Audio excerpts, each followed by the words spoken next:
Hey, yay! Today is iPhone Day. People are getting their iPhones today. So, in honor of that, I'm wearing on a deep purple shirt. And that is because the deep purple is the color that they have right now for the iPhones. And so I felt like matching with it. Woohoo!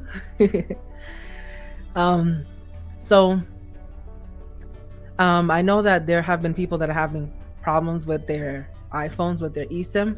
I do have some stuff to help you guys with that. I'll talk about it later on. But I did search to see if there was some articles out there to see if they were explaining about the problem with the eSIM, and there hasn't been any. So I figured I'd provide that over to you guys, since I know people have been having a lot of problems with it.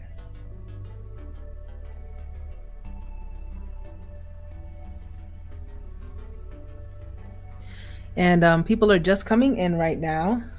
They haven't said hi yet. I know I started right on time. Oh, hello. Hi, Easy. Welcome, welcome, Easy Computer Solutions. My friend. Hey. So I'll just move forward and I'll say hi to people as they come in. Hey, J. Will, welcome. You made it. Yes, you did. Malik, welcome. Hello, welcome. Shay, the Queen of Steel Nation, Kennedy. Hey, what's up? How you doing, girl? Hello, Art Dog. Welcome, welcome.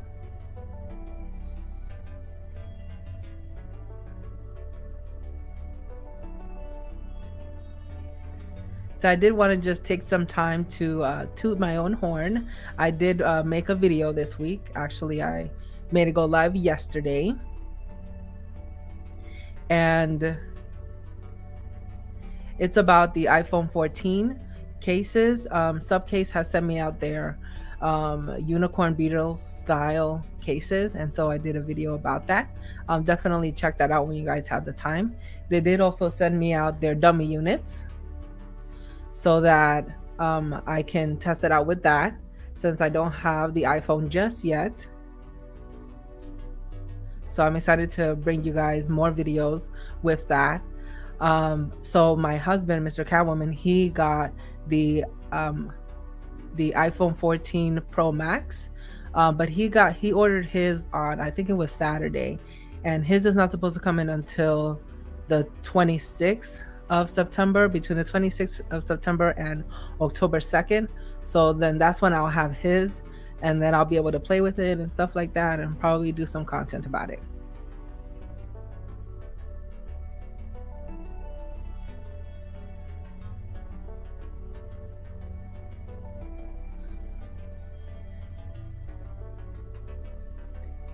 Hello, Bradley. Welcome, Island Boy. Hey, Jojo the Techie. Welcome, welcome.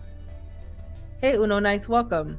You said yes. There's a problem with eSIM when you're ditching the SIM card. Nope, not gonna be able to do it.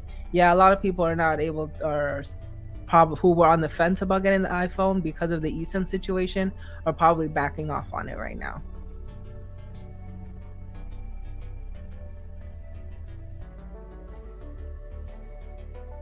So for today's topic about tech in media, we are going to talk about Black Mirror. And if you have seen Black Mirror, name the episode that you like the most. Or if you don't remember the name of the episode, just write a little bit about what happened in it, and let's talk about it.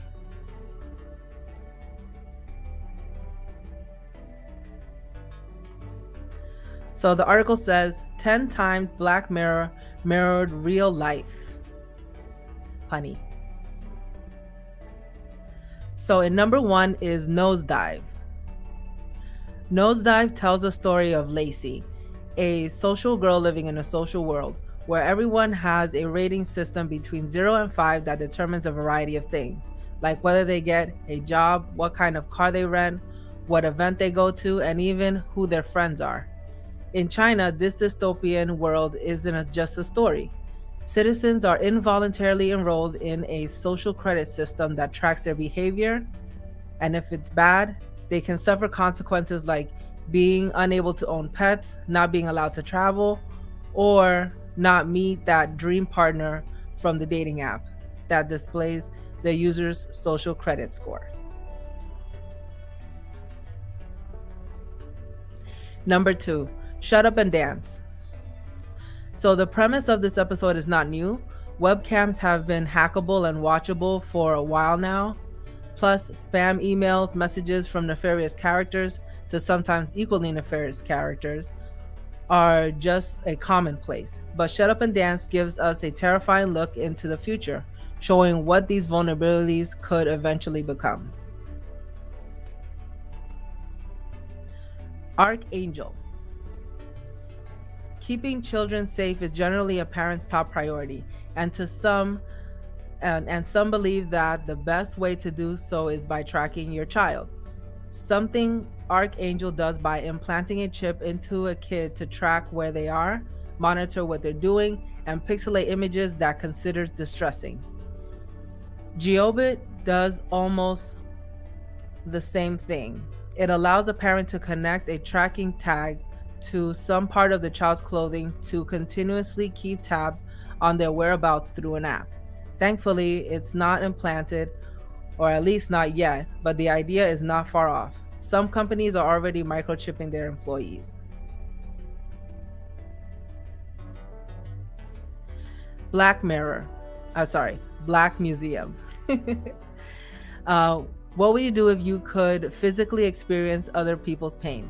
In Black Museum, the character Dr. Peter Dawson gets a neurological implant allowing him to do so, eventually leading to the character finding pleasure in pain and murdering a homeless man.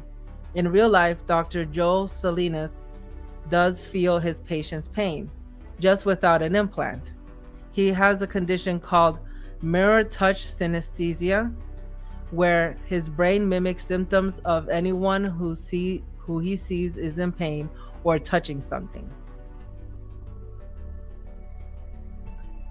Number 5. The entire history of you. Characters in this episode can rewatch every moment of their lives through implants that record everything they see, which at first seems especially helpful during arguments, which I actually would be interested in something like that. While the technology usage in the show is crumbling, it's growing in the world. Samsung has patented a contact lens that can live stream what the wearer looks at and takes pictures when they blink. All the information is streamed to a smartphone. Number 6, hated in the nation. Imagine a future with no real bees, a time when robots are responsible for pollinating to keep crops alive. Hated in the Nation tells about swarms of hacked robotic bees that murder people. Harvard has already developed the technology. The robo-bee can fly on its own, dive into water, and will eventually be able to pollinate plants. All crime-free, hopefully. Crocodile.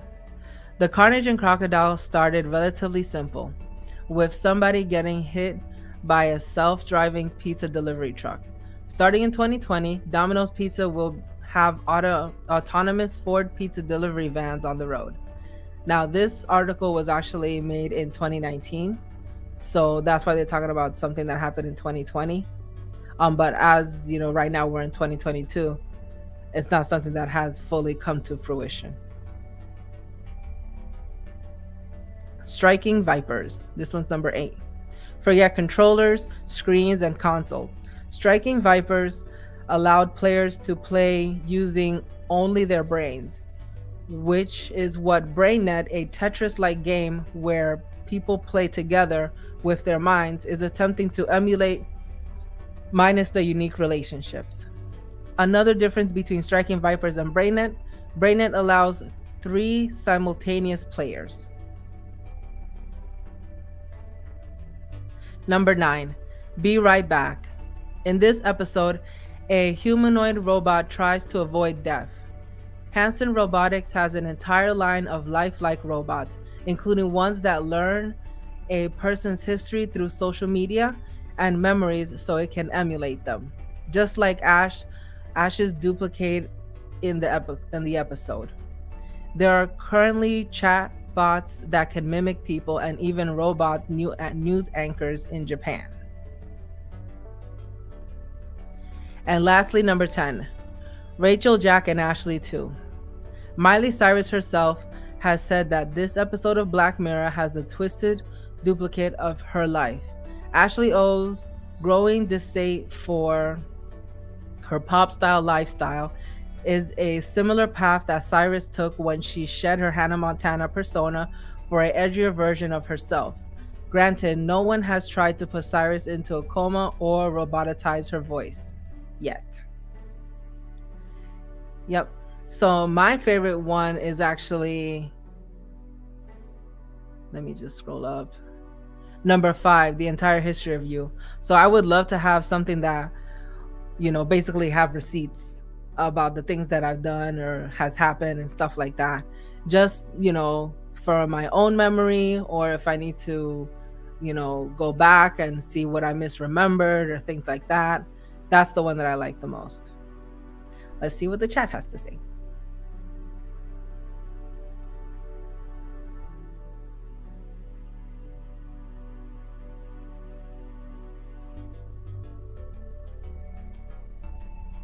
Jay Williams says, I remember when we saw the Surface Duo in Black Mirror. Oh, are you talking about the episode with Striking Vipers where they had the flip phone? Which episode is it that you're talking about, Jay Williams?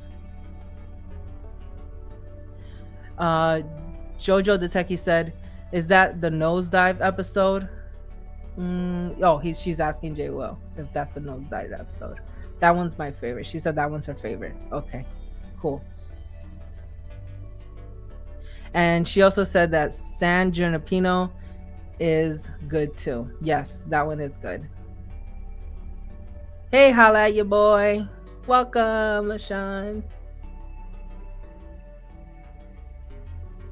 Hello, Tech Loving Mama. Hey, Gadget Goddess.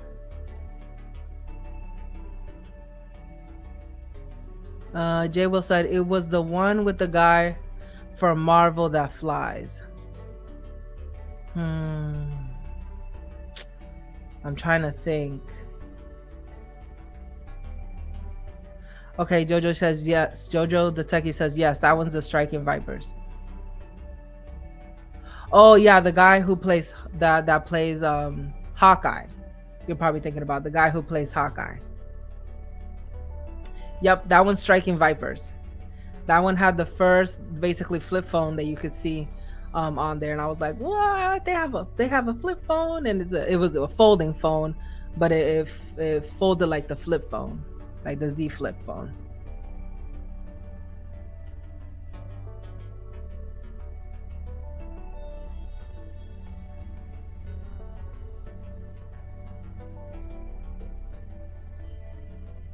All right, so let's move on to our next article. This one is by the New York Times. YouTube opens more pathways for creators to make money on the platform. The video platform will let more creators earn payments and place ads in shorts, its TikTok competitor, according to audio from an internal meeting.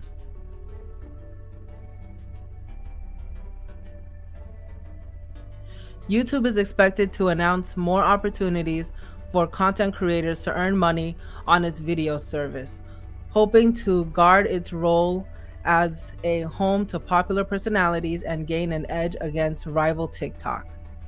The Google-owned company plans to let more video creators earn money from the platform, lowering the barriers to entry for its partner program, according to an audio from a YouTube all-hands meeting on Thursday. YouTube is expected to make the announcement at an event on Tuesday. So that'll be Tuesday, September 20th, which is my birthday. Hey! It is the largest expansion we've done in several years, creating new ways for creators to join the program. Amjad Hanif, Vice President of Product Management and creator products, said in the staff meeting. A YouTube spokeswoman declined to comment Thursday evening. Under YouTube's old rules, creators made money only if audiences watched at least 4,000 watch hours of their videos and had at least 1,000 subscribers. YouTube's parent company Google has faced intensifying scrutiny from regulators who have accused it of anti-competitive practices and expresses concern over Google's dominance in some product areas. The company has in turn promoted economic benefits it brings to small businesses and ordinary people. YouTube said that it had contributed $25 billion to the US economy in 2021, created the equivalent of 425,000 full-time jobs, and helped 85% of YouTube creators with small businesses expand their companies. YouTube has become the web's most popular site for watching videos, in part because it has paid some of its creators for the last 15 years, enticing people to continue producing content for the platform, which it lip syncs dance videos and affections of Generation Z. TikTok brought fresh competition to YouTube. To compete against the Chinese-owned TikTok, YouTube initially started Shorts, a category of bite-sized vertically oriented videos in 2020. YouTube said in June that the product had 1.5 billion monthly users. Now, YouTube will bring ads to Shorts, according to the meeting audio and two people familiar with the situation who were not authorized to discuss the product plans. The company plans to pay creators 45% of ad money, according to one of the people. YouTube creators traditionally receive 55% of the money from the ads that play before and during their videos. This placement will really help creators understand why YouTube is the place to start their Shorts career, Mr. Hanif said in the meeting audio. He also added that YouTube would let creators use popular songs in short and long videos, making its content more like TikTok. And YouTube creators will be able to make money from the videos. Previously, revenue went to the copyright holders of the music. YouTube is also introduced the first shopping destination personalized for viewers in the United States, India, and Brazil, hoping to bring more e-commerce to its platform. Michael Martin, a vice president and general manager of YouTube Shopping, said during the meeting, Mr. Martin said that in the future, YouTube would continue to seek new ways to derive money from Shorts with shopping. All right, so that is the article. So we have to wait on Tuesday. They're going to give out YouTube and Google are going to give out an official press release about the exact details. But this is exciting because, like they said, that they're going to be, lowering the barrier for people to be able to get paid from YouTube. And this is exciting. This is good. So that way more people will feel incentivized and be paid for their work on making YouTube videos. Let's see what the chat has to say.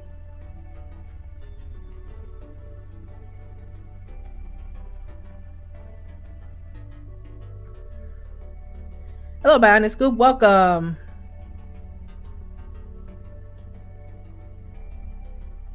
Jay Will says, if they wanted to make more money, they should give us 75% of the money coming in. They take half now, LOL. Yeah, well, they're saying that they're going to take more than half now. It's going to be 55% instead of 45%. What's up, BG Tech Life? Welcome. Tech Lama Mama said, YouTube just released a blog about a feature where they're releasing soon called Player for Education. I just learned that today. I think it's pretty cool from what I read.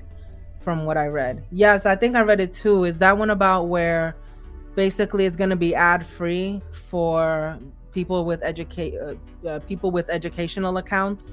Because right now, people who have like schools, they have Google accounts and stuff like that, and they play videos, they're still getting ads on that, and now they're not going to get ads on that. Is that what you're talking about, Tech Loving Mama? Jojo the Techie said, just in time, I'm starting a new Shorts channel in Spanish. Yay! Woohoo! This is great! Great news! Awesome! Woohoo! So, yeah, you could either you could also do shorts on your regular channel too, and you'll get monetized for that as well, that are in English. But that's great. This is definitely just in time for your Spanish channel. I'll make sure to subscribe. Send me a link when you in Twitter as soon as you create yours, so that way I can subscribe. BG Tech Life says, so YouTube is handing out money. Basically, they're making it easier for people to get monetized and start to earn money on the platform, with obviously a caveat. Jay Williams said, I never made money off shorts. 5,000 hits, 0.03 I made, LOL. Yeah, I know. It's the way that they pay out right now for shorts is not feasible, because you have to be part of like the top 1% or something like that of views. And a lot of people that have shorts, they don't really make that many, they don't really get that many views. So it's just money wasted.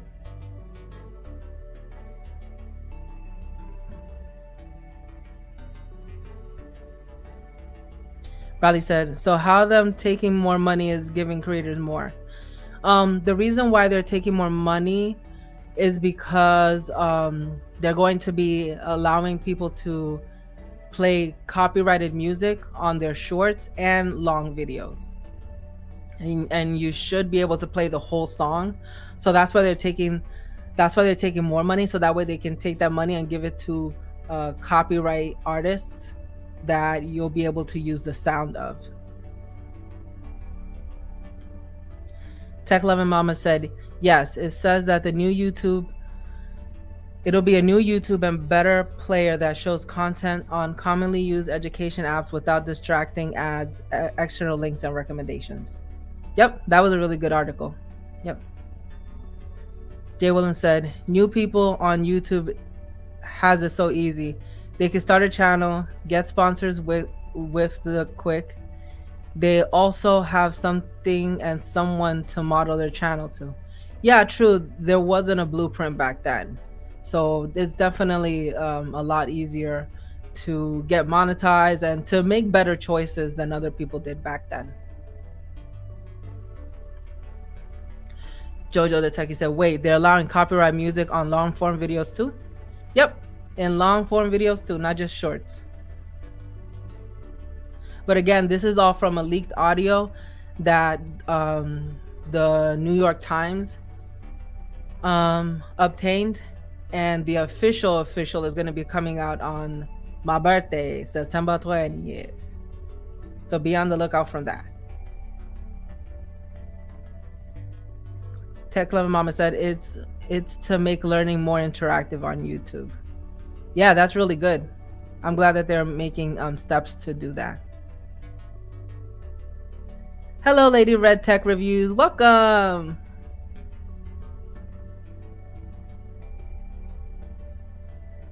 Jable said, I had to just start. Didn't get paid for the first 4 years. Crazy. No help at all.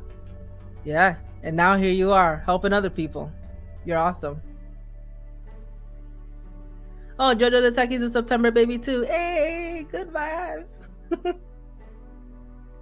BG Tech Light says, I don't need copyright music. That's like doing a collab with your content. Yeah, it is basically.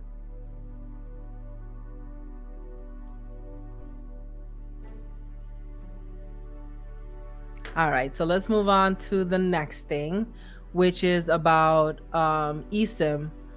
So right now, a lot of people have been having trouble with their iPhones and getting their eSIMs.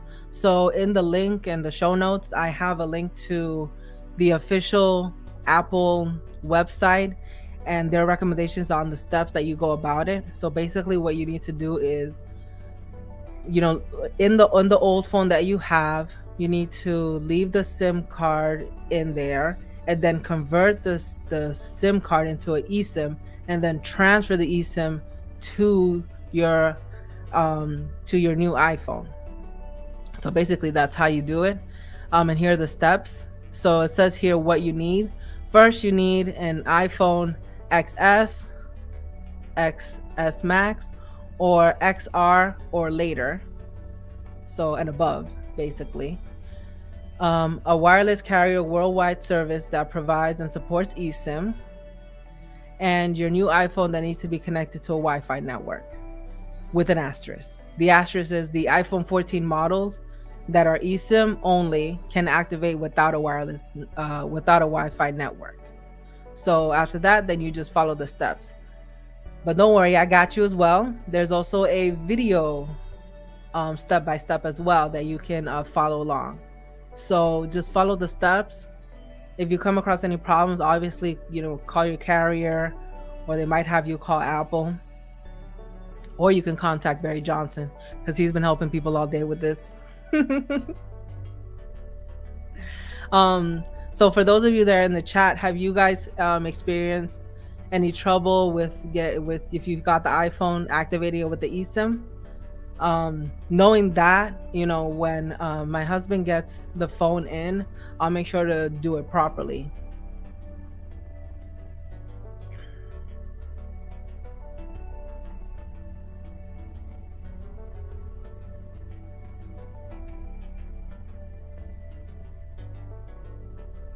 Lady Red Tech Review says, I'm testing a new chair speaker and saw that you were on. Lucky me. Oh, cool. That's awesome. I'm very honored to be on your speakers that is on a chair.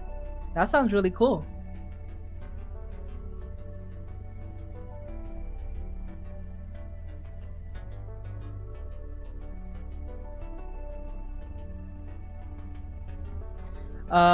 Jay Will said, no, that's not correct. You do not convert it to an eSIM. Well, no, it's a SIM. It's already a SIM, and then you convert it to eSIM, and then you transfer that eSIM over to the new iPhone. Jay Will said, you just put in your old iPhone next to your new phone, and it will do it on its own. Well, unfortunately, people still have been having trouble with that. Jay Will said, I don't see why it's so hard for people. It's too easy, even for regular people. People should be going to the carrier for help, not YouTube, LOL. Well, this is the video that was put out by Apple support. So this is their official video. And in the comments of it, there's a lot of people that are already saying like, hey, this is so simple. This was so simple. I wish they provided, more support. This is great. This worked out for me. So yeah.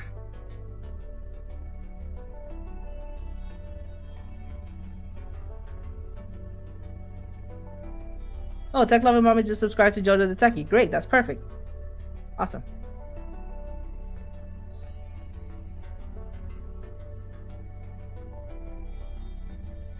No, you do not do that. Okay, Jay Will. Sorry if I'm giving out wrong information. Hey, Charles. Welcome. Welcome to the chat.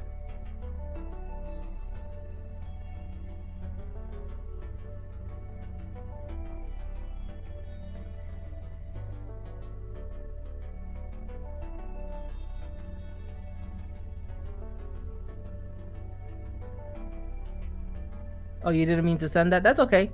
That's all right. No harm. All right. So moving along to the next article. It's about Netflix.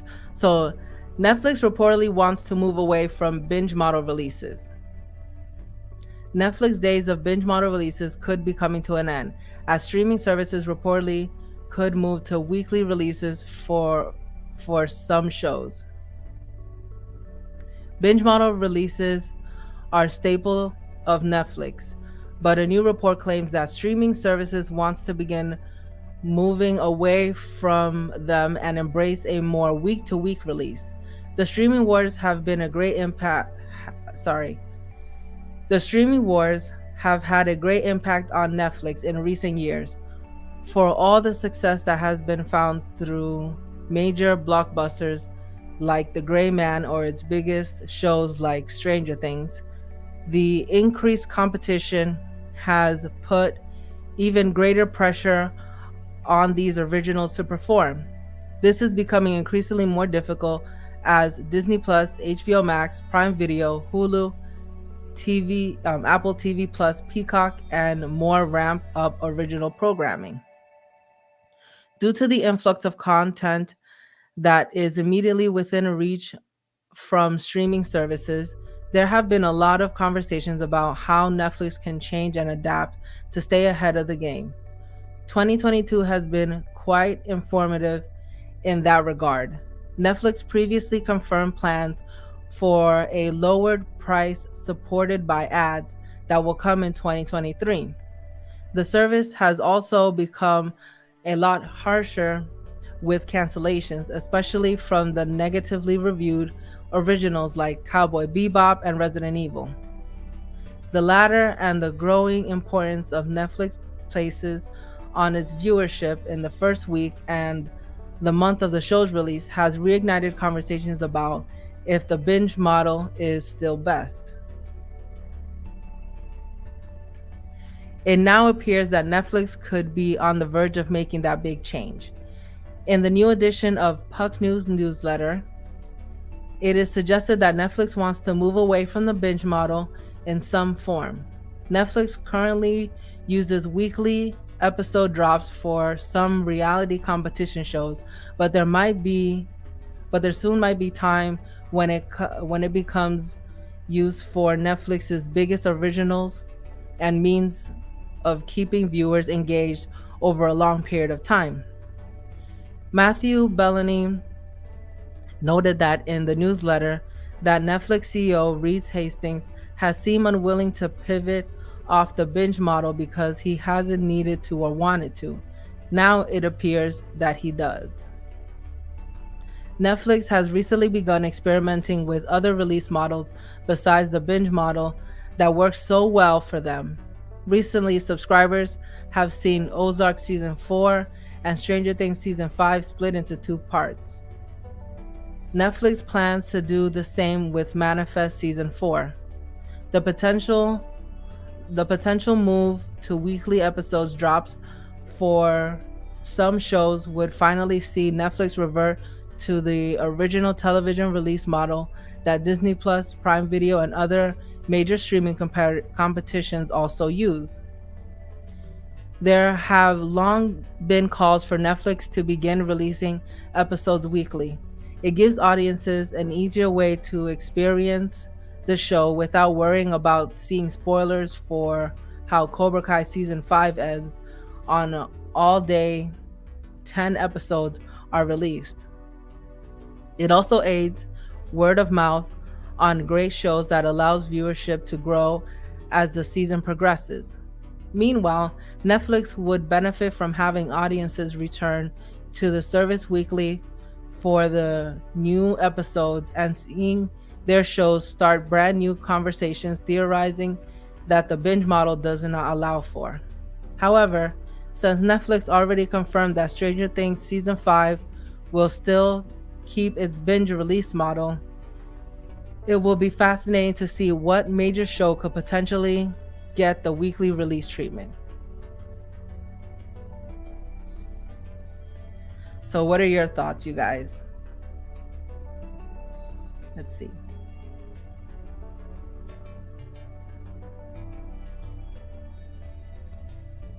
Frank Gallo said, but what if I don't want to move away from the binge model? Well, I guess, we don't have a choice. Or you could just wait. Like some people do, they wait until like a few episodes pass and then they watch the whole thing, or they wait for the season to end and then they watch the whole thing. That's an option. Jojo Techie said, Netflix is desperate and doing anything right now to stay relevant. Oh yeah, absolutely. They're hemorrhaging right now. They just recently lost a lot of money. Tech Lover Mama says, so they'll be doing like Disney Plus. That's okay, I guess. Yeah, basically they're gonna follow that motto. Hey Jay Boogie, welcome. Hi Jason, welcome. Lady Red's Tech Review says, I love a good binge, but sometimes when it's over, I'm like, what do I do with my life now? I know, right? You just be twiddling your thumbs like, what happened? Jay Will said, You won't believe me, but I've never seen Stranger Things. Just not my kind of movie. Unpopular opinion.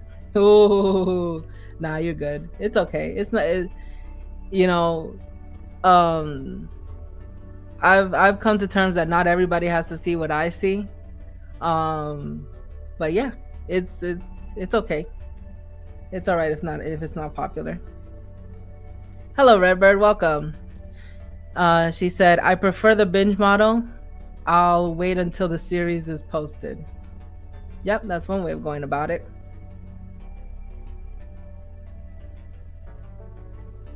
And Tech Lover Mama is recommending the show Lock and Key.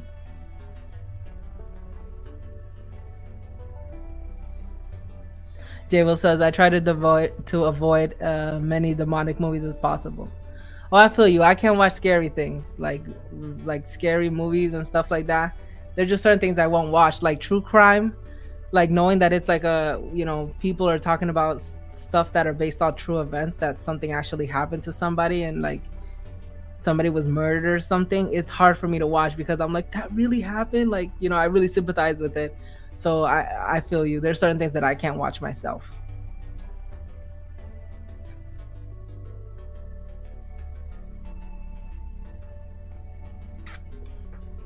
All right, let's move on to the next article. So this one is Roblox. Roblox is ready to grow up and it's bringing digital billboards and age guidelines to do it. Roblox rode a wave of pandemic era growth to a sevenfold value increase, an exploding user base, and a widely popular Lil Nas X concert with tens of millions of attendees. That success largely all came thanks to Roblox's core user base of young and highly engaged players. Now those kids are getting older and Roblox is trying to grow up too. The all-age users-generated gaming platform is announcing plans today to add age guidelines to its games and significantly expand its advertising business as it works to court an older demographic, expand its revenue streams, and still support the needs of millions of young players. The changes are a major step in how Roblox thinks its users and how the company approaches advertising.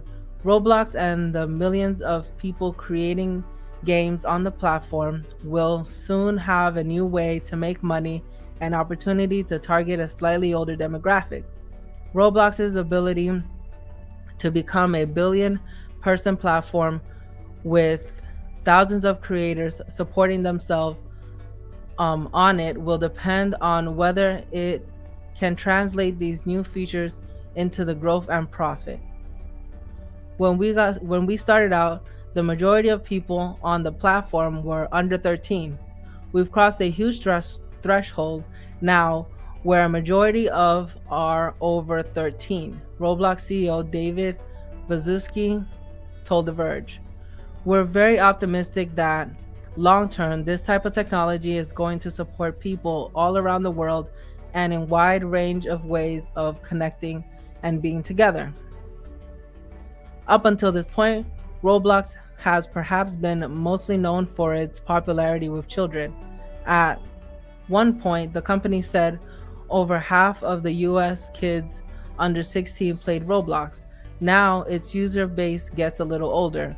Roblox is looking for ways to keep them coming and give advertisers the most targeted ways of reaching the 52.2 million daily active users. The company's annual developer conference today, Baszucki announced a slew of sweeping changes to the platform, among them a new immersive ad system that will allow advertisers to reach players in millions of games, or experiences as they called in Roblox. Until now, creators purchased banner ads using the in-game currency Robux, often resulting in nonsensical meme-like creations made to entice players to visit and play their games. High-profile brands have ventured into Roblox too by working with developers to create custom experiences. There's Gucci Town, Spotify Island, and even virtual Chipotle restaurant, among others.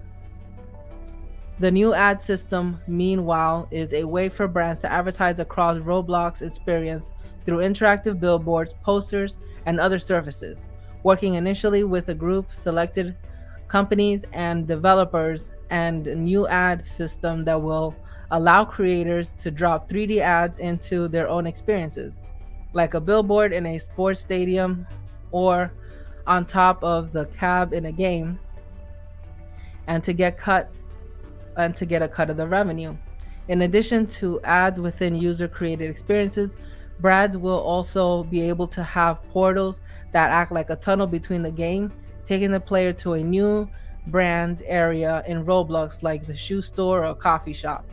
The company will begin testing immersive ads by the end of the year with a full launch planned for next year. In effect, Roblox, where appropriate, will have 3D units that act as a massive ad server for all of these brands, Bazuski says. We're very careful with those brands, who these brands are initially, but long term, this will move more and more to a self service model for appropriate brands for our platform.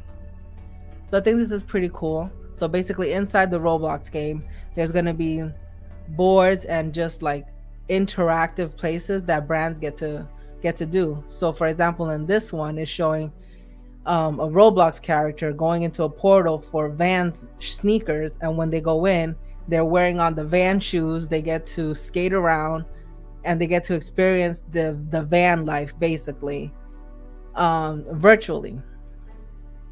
And I'm sure that they're going to have other types of brands and that they're going to be working with. They've had virtual concerts, things like that. So that's pretty interesting. Let's see what you guys have to say.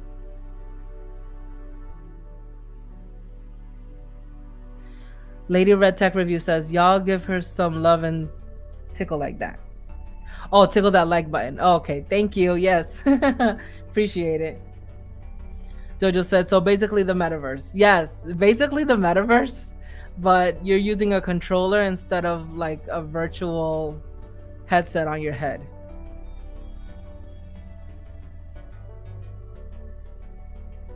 But I don't know how many brands have actually taken to the metaverse, because there's a lot of kids and people that use Roblox a lot. My daughters do, and I've played some games with them, and it is very, very interactive.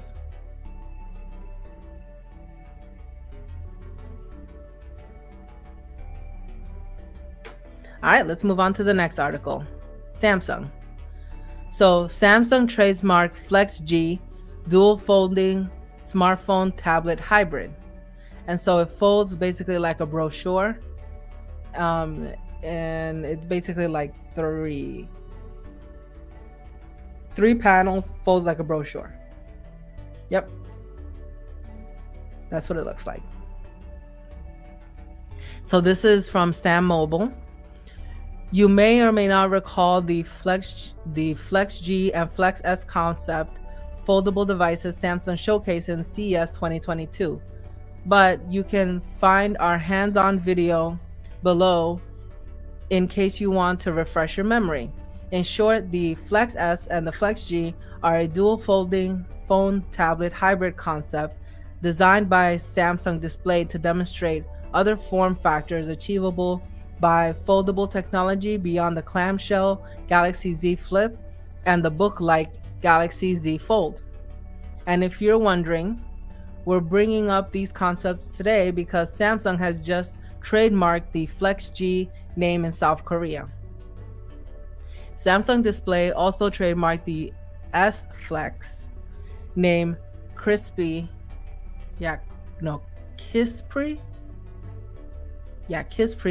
last year in July.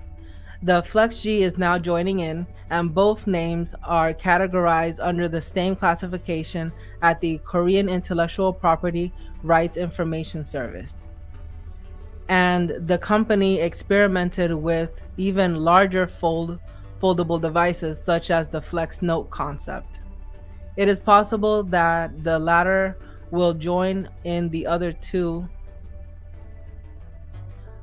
Flex devices at key sprees soon. I don't know why it's so hard for me to say that word. Key sprees. Is Samsung getting ready to release the new types of foldable devices? Well, Samsung Galaxy Z Fold and Z Flip lineups are doing pretty well. The foldable era is officially upon us, and the company might be getting ready to expand into emerging foldable device segments with the new form factors. Or it might not. Samsung said it has no plans to release any other foldable devices before making sure that the Galaxy Z Fold and the Z Flip lines are successful and well established. Could that time be now? Only Samsung knows.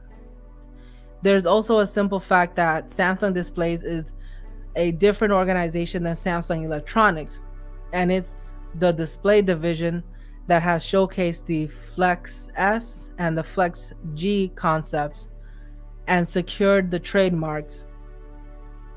In other words, Samsung Display is a business and may not want to sell its foldable panels to as many customers as possible.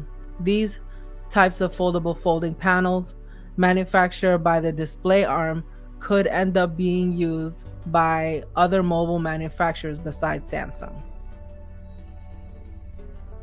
And then down here it shows the trademark, the images for the trademark and the video. All right, let's see what y'all have to say. Oh, Tech Lover Mama said that her son plays Roblox too. Awesome, yeah, very popular. Jojo the Techie said, "Oh man, too much for my small hands." Yeah, it is pretty big. It is pretty huge. Hey Savage, welcome. 10 Hut. Charles said, "Now that's what I'm talking about. I can't wait." Okay, so the Flex G is your cup of tea, huh? Frank Agayo said, "Does Samsung have any incentive to innovate further foldables? They have no competition in the market. They've proven to be lazy." Well, they have no competition in the North American market, but they do have competition outside of outside of North America. So I would say they are probably, wanting to innovate to make sure that they stay on top.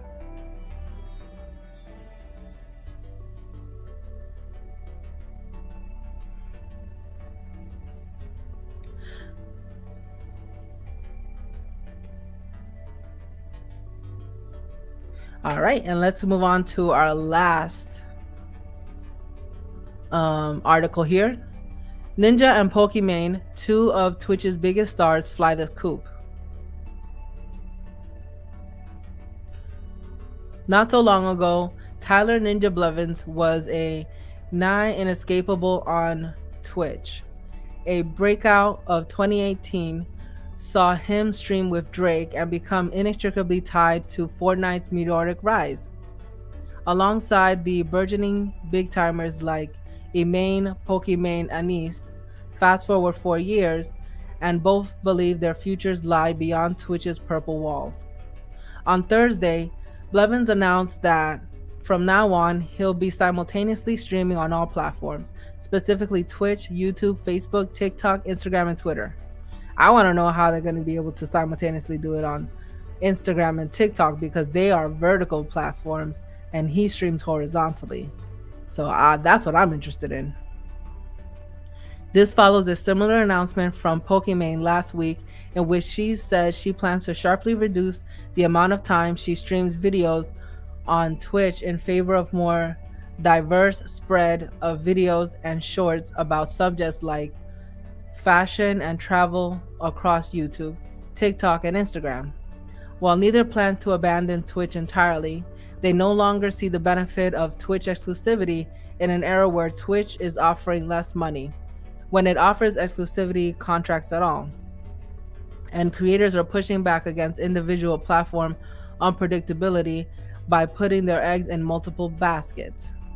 Additionally, Twitch recently informed partner streamers who don't have exclusivity contracts that they are now free to stream on other platforms like YouTube, Facebook, Instagram, and TikTok, another concession to long-standing, borderline unsolvable problems like discoverability in a time when Twitch faces more competition than ever. During her announcement, which came from a month-long streaming break, Pokimane discussed the mental toll nearly a decade of streaming has taken on her.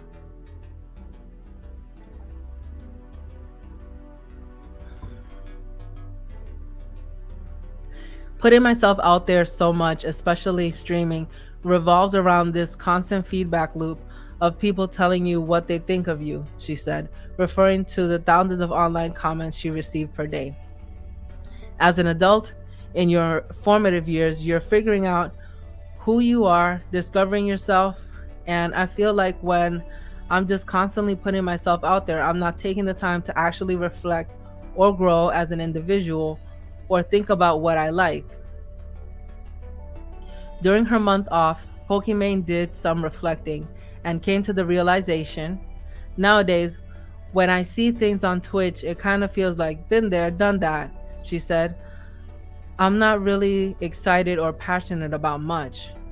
She went on to tearfully explain that it feels like she's closing a chapter by taking her time off Twitch, but that this change is necessary for her mental health and emotional well being. Blevins also made his announcement after that, after what seemed to be a mental health crisis, but which appears to be in hindsight to have been a promotional stunt. Last week, he abruptly ended a stream in which he got frustrated while playing Fortnite, saying, "I just need a break. I don't know when I will be back or where." Shortly after, he changed his Twitter display to user not found and switched his profile picture to a blank default image. He also lost partner status on Twitch. Many engaged with this sincerely, wishing Blevins a swift recovery from the burnout that's now become an epidemic among streamers. But the move happened to coincide with the end of a 2-year Twitch exclusivity contract, which he first announced in September 2020. Some streamers, like Pokimane and Hassan Piker, suspected a marketing stunt. This week, they appear to have been proven correct. Following Pokimane's sincere video on the subject, the move left a bitter taste in the mouth of many creators. Seeing Ninja using mental health as a marketing tool for his latest venture is pretty crummy, said Twitch partner trainee therapist who goes by the name Gbro.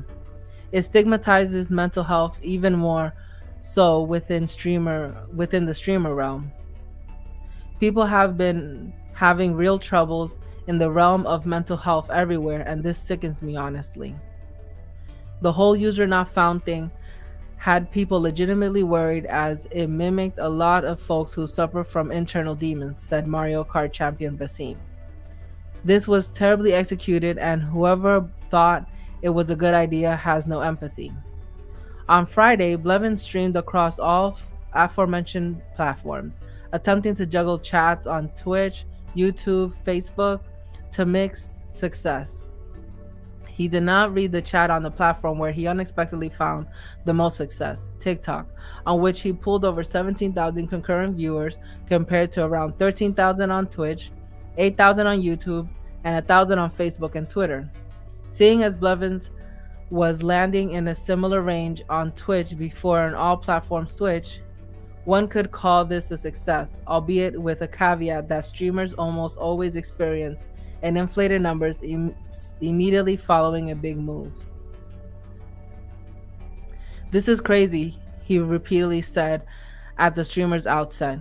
Blevins and Pokimane are hardly alone when it comes to hitting a wall with live streaming on Twitch. Staying on top of required grueling schedules and an eagle eye for ever-changing trends, and that's if you claw your way to the top in the first place on a platform with well-documented discoverability issues. Even and perhaps especially the best are destined for burnout. Now we're beginning to see not just what comes from the individual creators, but how this inevitably is redefining the idea of what Twitch streamers even is. As ever, Twitch remains the biggest game in town when it comes to live streaming, but is not difficult to envision a future in which the majority of the current Twitch creators view streaming as just one tool in a much larger multi platform toolkit in which only a select few consider themselves primarily Twitch streamers. Blevins and Pokimane aren't the first to turn Twitch from a main gig into a side hustle, and they probably won't be the last. Yeah, it's hard, you know, streaming is not for the faint heart. Um especially on Twitch where they expect you to be on there for like 10 hours a day sometimes. It's a lot. So I feel for both of them, but mainly for Pokimane because she was really sincere about what was happening to her.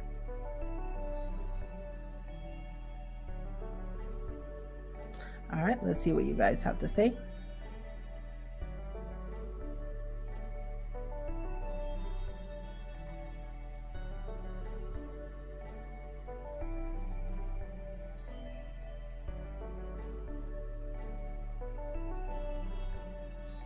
Okay, just talking about the previous subject, Frank said, I hope that they do innovate. I hope that they innovate as well.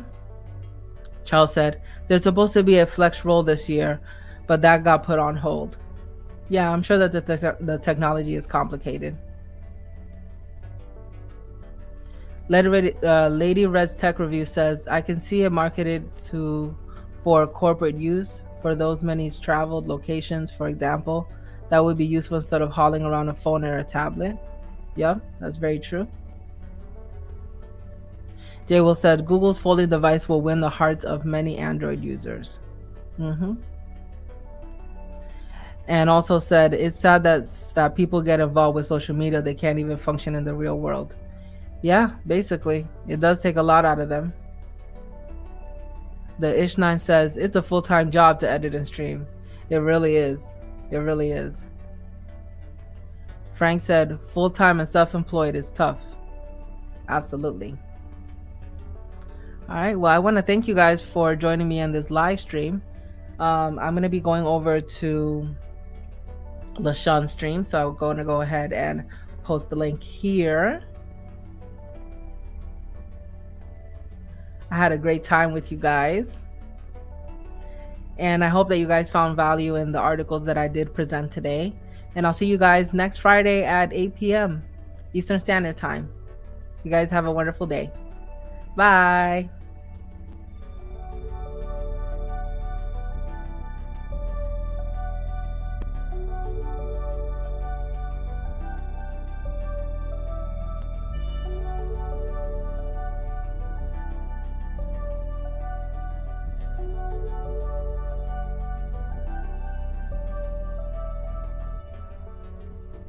Tech Valor.